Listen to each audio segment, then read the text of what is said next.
1. A nurse is assessing a post-operative patient who suddenly develops shortness of breath, tachycardia, and chest pain. Which action should the nurse take first? Answer. The nurse should immediately administer oxygen and place the patient in a high Fowler's position. Rationale. These symptoms suggest a possible pulmonary embolism, which is a medical emergency. Administering oxygen improves oxygenation, and placing the patient in a high Fowler's position optimizes lung expansion while awaiting further interventions. 2. A nurse is caring for a patient with chronic kidney disease who has a potassium level of 6.2 milliequivalents per liter. What is the nurse's priority action? Answer. The nurse should notify the healthcare provider immediately and prepare to administer a potassium-lowering intervention, such as insulin with dextrose. Rationale. Hyperkalemia can lead to life-threatening cardiac dysrhythmias. Prompt intervention is necessary to lower potassium levels and prevent complications such as cardiac arrest. 3. A patient with chronic obstructive pulmonary disease, COPD, is receiving oxygen at 6 liters per minute via nasal cannula. What action should the nurse take? Answer. The nurse should reduce the oxygen flow rate to 2 liters per minute and monitor the patient's respiratory status. Rationale. High levels of oxygen in COPD patients can suppress their drive to breathe, leading to respiratory failure. The recommended oxygen flow rate is 1 to 2 liters per minute via nasal cannula. 4. A nurse is delegating tasks to an unlicensed assistive personnel, UAP. Which task is appropriate for the nurse to delegate? Answer.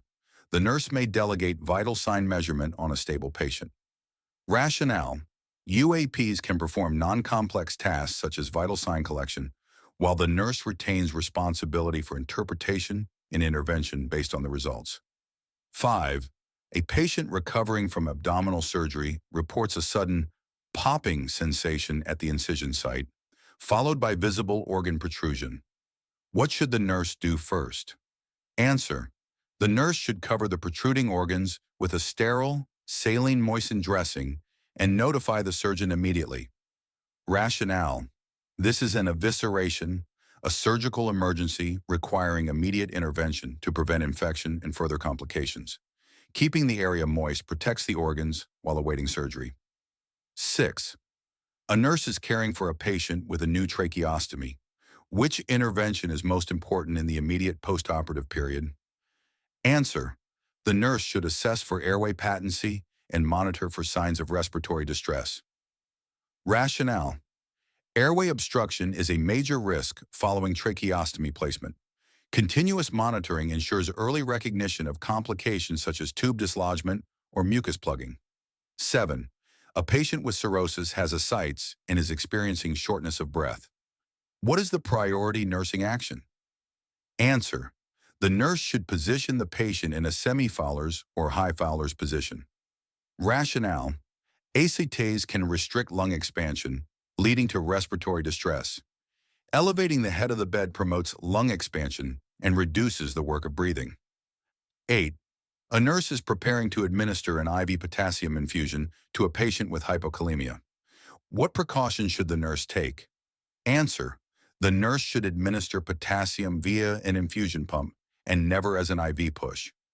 Rationale. IV push potassium can cause lethal arrhythmias. Controlled infusion ensures safe administration and prevents cardiac complications. 9. A nurse is caring for a patient with myasthenia gravis who is experiencing respiratory distress. What is the nurse's priority intervention? Answer. The nurse should assess the patient's ability to maintain an airway and prepare for possible intubation. Rationale.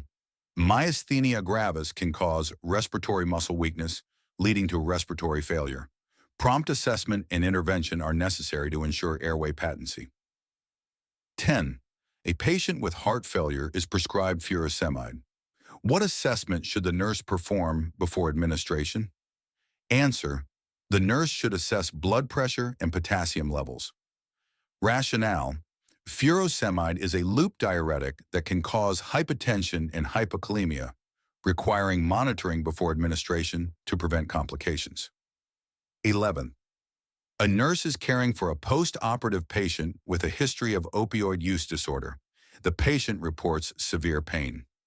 What is the appropriate nursing action? Answer.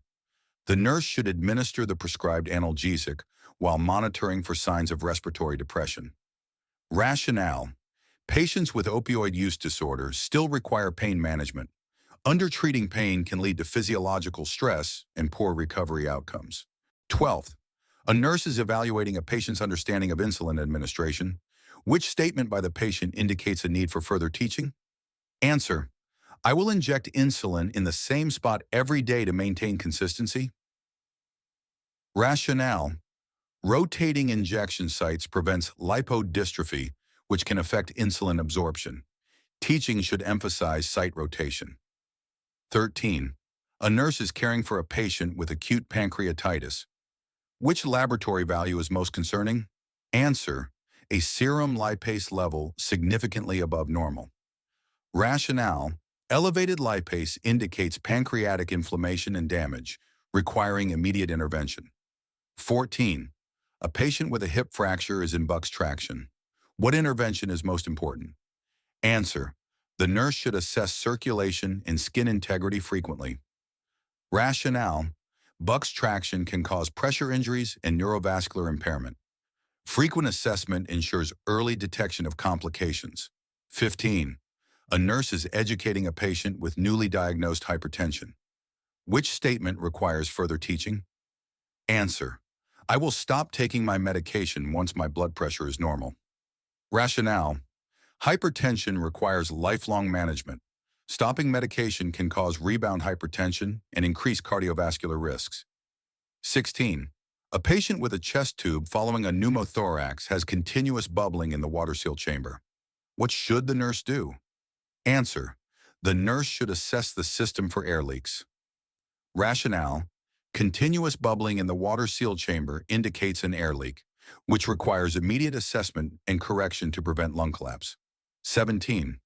A nurse is caring for a patient with a deep vein thrombosis, DVT. Which intervention is contraindicated? Answer. The nurse should avoid massaging the affected limb. Rationale.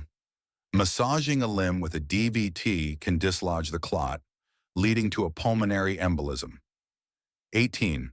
A patient with liver failure has an ammonia level of 80 micrograms per deciliter and exhibits confusion.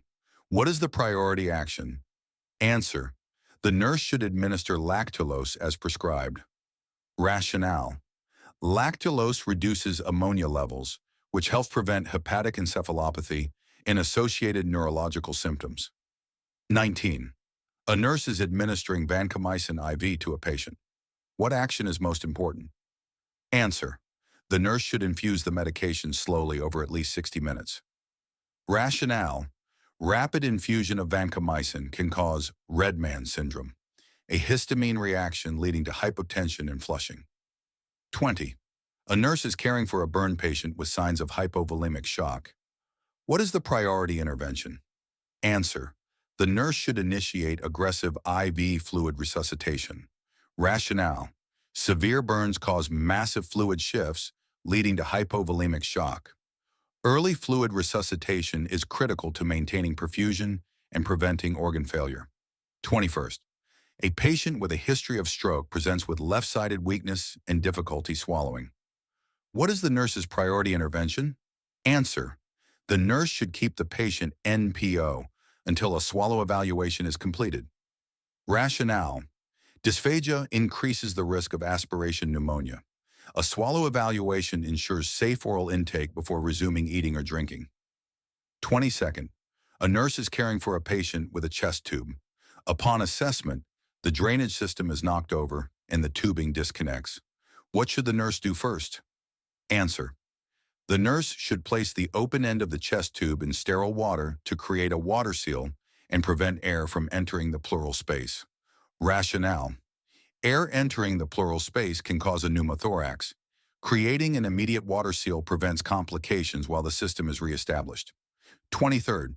A patient is admitted with diabetic ketoacidosis, DKA, and has a blood glucose of 580 milligrams per deciliter. What is the nurse's priority intervention? Answer: the nurse should initiate IV fluid resuscitation with normal saline. Rationale: severe hyperglycemia and DKA leads to dehydration. Fluid resuscitation is the first step to restore perfusion before insulin therapy. 24.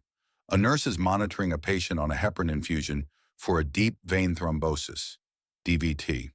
The patient's partial thromboplastin time, PTT, is 120 seconds. What is the nurse's next action? Answer: the nurse should stop the heparin infusion and notify the healthcare provider. Rationale: a PTT of 120 seconds is dangerously high, increasing the risk of bleeding. Stopping heparin prevents hemorrhagic complications. 25th. A patient receiving total parenteral nutrition, TPN, has a blood glucose of 250 milligrams per deciliter. What action should the nurse take? Answer: the nurse should notify the provider and expect an adjustment in insulin therapy. Rationale: TPN contains high glucose levels, which can cause hyperglycemia. Insulin adjustments help maintain glycemic control. 26. A nurse is caring for a patient with sepsis who develops a sudden drop in blood pressure and altered mental status. What is the priority intervention? Answer: the nurse should initiate rapid IV fluid resuscitation. Rationale: septic shock causes severe hypotension and organ dysfunction. Fluid resuscitation supports circulation and tissue perfusion. 27. A patient with a history of heart failure reports new onset of pink, frothy sputum and severe dyspnea. What is the nurse's priority action? Answer: the nurse should position the patient in high Fowler's position and administer oxygen. Rationale: these symptoms indicate acute pulmonary edema. Positioning and oxygen therapy help improve oxygenation while awaiting further treatment. 28th.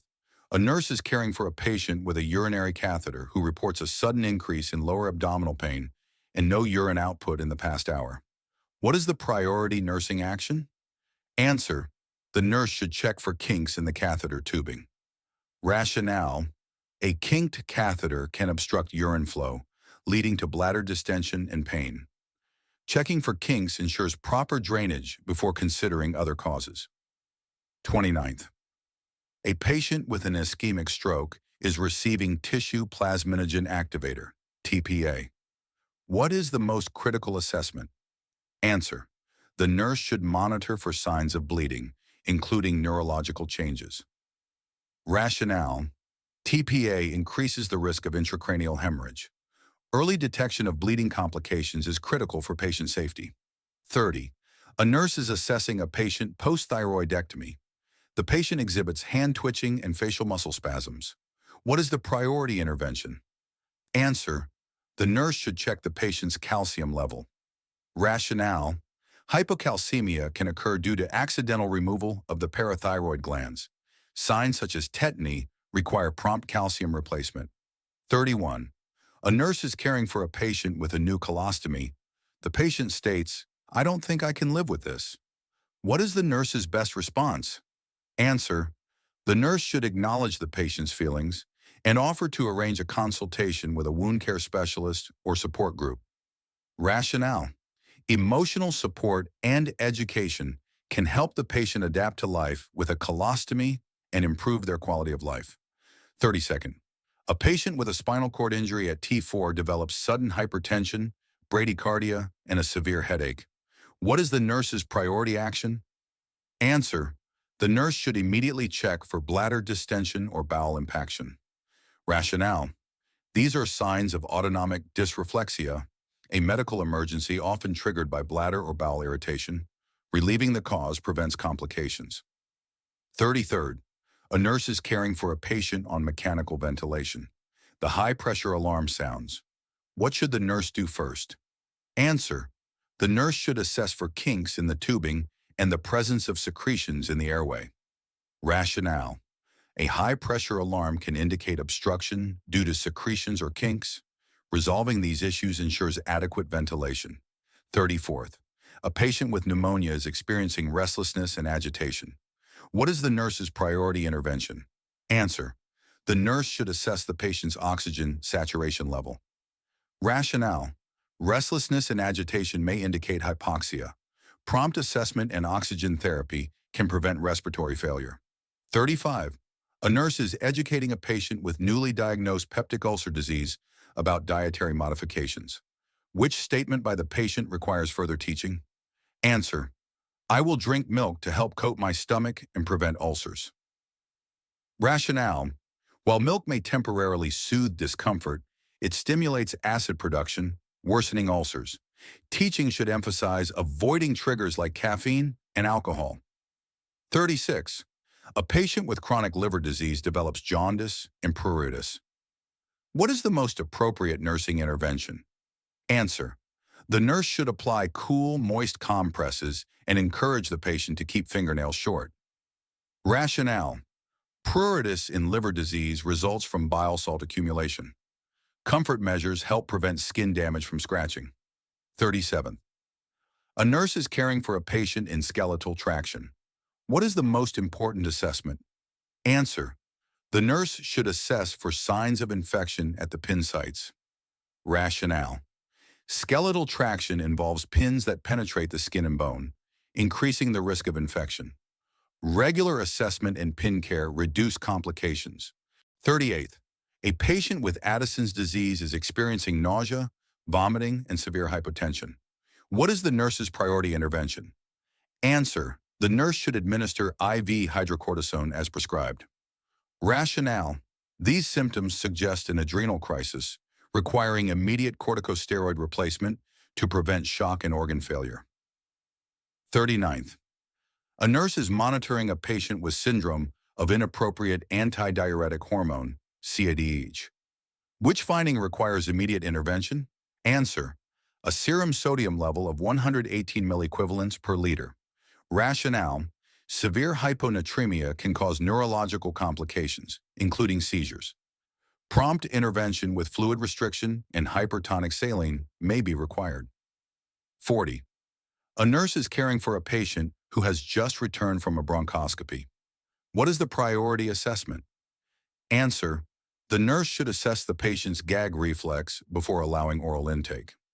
Rationale: the gag reflex is suppressed after bronchoscopy due to anesthesia. Assessing it before resuming oral intake prevents aspiration. 41. A nurse is caring for a patient with a fractured femur who suddenly develops dyspnea, confusion, and petechiae on the chest. What is the nurse's priority action? Answer: the nurse should immediately administer oxygen and notify the healthcare provider. Rationale: these symptoms suggest a fat embolism, a life-threatening complication of long bone fractures. Oxygen therapy supports oxygenation while further treatment is initiated. 42nd. A patient with a nasogastric NG tube for gastric decompression begins to complain of nausea and abdominal distension. What action should the nurse take first? Answer: the nurse should check for tube patency and ensure that the suction is functioning properly. Rationale: nausea and distension may indicate a clogged or improperly functioning NG tube. Ensuring patency restores effective decompression and prevents complications. 43rd. A nurse is caring for a patient with Cushing's syndrome. Which assessment finding requires immediate intervention? Answer: the nurse should immediately address a potassium level of 2.8 milliequivalents per liter. Rationale: hypokalemia is a serious complication of Cushing's syndrome that can lead to cardiac arrhythmias. Prompt potassium replacement is necessary. 44th. A patient receiving chemotherapy reports tingling and numbness in the hands and feet. What is the nurse's best response? Answer: the nurse should report the symptoms to the healthcare provider, as they may indicate chemotherapy-induced peripheral neuropathy. Rationale: chemotherapy drugs can cause neurotoxicity, leading to neuropathy. Early recognition allows for potential medication adjustments to prevent worsening symptoms. 45. A nurse is caring for a patient who just had a percutaneous coronary intervention, PCI, via the femoral artery. What is the priority assessment? Answer: the nurse should frequently assess the insertion site for bleeding and check distal pulses. Rationale: bleeding or hematoma formation at the femoral site can lead to hemorrhage or compromised circulation. Regular monitoring ensures early detection of complications. 46. A patient is admitted with acute diverticulitis. Which dietary instruction should the nurse provide? Answer: the nurse should instruct the patient to follow a clear liquid diet until symptoms improve. Rationale: a clear liquid diet minimizes bowel irritation during acute diverticulitis. Once inflammation subsides, a high-fiber diet is recommended to prevent future episodes. 47. A nurse is monitoring a patient with a newly placed arteriovenous AV fistula for hemodialysis. Which finding requires immediate intervention? Answer: the nurse should report the absence of a bruit or thrill over the fistula. Rationale: a bruit and thrill indicate proper blood flow. Their absence suggests a clot or malfunction, requiring immediate evaluation to maintain dialysis access. 48. A patient with multiple sclerosis reports increased fatigue and muscle weakness after taking a hot bath. What should the nurse explain to the patient? Answer: the nurse should educate the patient that heat can exacerbate multiple sclerosis symptoms and recommend cooler water for bathing. Rationale: heat worsens nerve conduction in multiple sclerosis, leading to increased symptoms. Avoiding heat exposure can help prevent symptom flare-ups. 49th. A patient with a full-thickness burn is admitted to the emergency department. What is the nurse's priority intervention? Answer: the nurse should initiate aggressive IV fluid resuscitation. Rationale: severe burns cause massive fluid loss, leading to hypovolemic shock. Early fluid resuscitation is critical for maintaining perfusion and preventing organ failure. 50. A nurse is caring for a patient with a head injury who has a Glasgow Coma Scale (GS) score of 7. What is the priority intervention? Answer: the nurse should prepare for intubation and mechanical ventilation. Rationale: a GCS score of 8 or lower indicates severe neurological impairment and an inability to maintain airway patency. Intubation prevents respiratory failure. If you found this video helpful, don't forget to like, subscribe, and share with your fellow nursing students. Hit the bell icon so you never miss an update. See you in the next one. Happy studying!